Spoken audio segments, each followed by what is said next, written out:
মৌপিয়া, আদালত যে অবজারভেশন, আদালতকে তো আমরা গণতন্ত্রের একটা অন্যতম স্তম্ভ বলে মনে করি, যে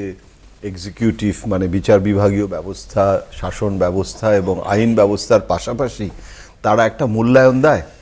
আজ যখন আদালত এতদিন পর একদম দ্ব্যর্থহীনভাবে এটা বলল,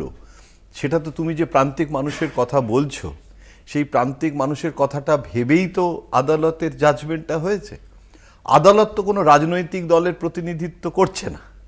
সুতরাং সমস্যাটা হচ্ছে যে এই যে প্রথমেই যদি ধরে নেওয়া হয় যে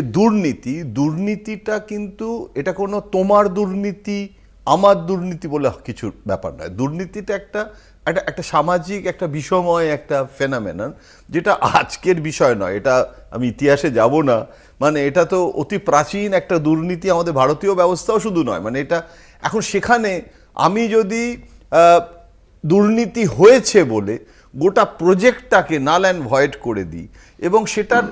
পার্টিকুলার স্পেসিফিক ইস্যুতে ব্যবস্থা গ্রহণ করা না করা, তার পরম্পরাটা চলতেই পারে। কিন্তু আমি আমজন, যেটা অভিষেক বন্দ্যোপাধ্যায়ও যেখানে গেছিলেন মানে আন্দোলনটা করতে, তার আন্দোলন নিয়ে বিজেপি বা তৃণমূলের আমি সেই রাজনৈতিক বিতর্কেই যাচ্ছি না, কিন্তু থিম অফ দ্য মুভমেন্ট এবং মমতা বন্দ্যোপাধ্যায়ও যেটা আজকে আদালতের মানে ব্যবস্থার যে বিচার ব্যবস্থার যে রায় তার ভিত্তিতে যেটা বলেছেন,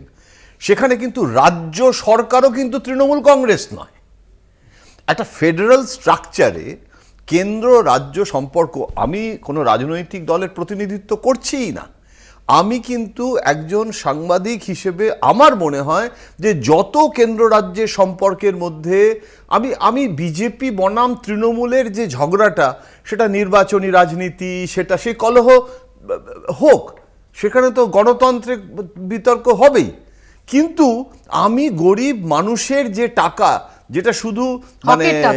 রাজনৈতিক নেতা নয়, অর্থনীতিবিদরা,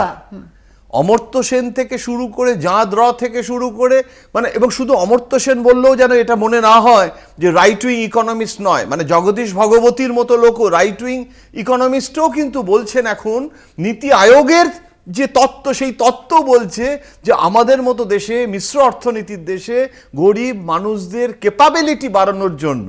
তাদের আর্থিক এই যে প্রকল্পগুলো, এই প্রকল্পগুলো কেন পশ্চিমবঙ্গের যে মানুষ তিনি যে অর্থটা পাবেন না, তিনি কি নরেন্দ্র মোদীর ভারতের নাগরিক নন?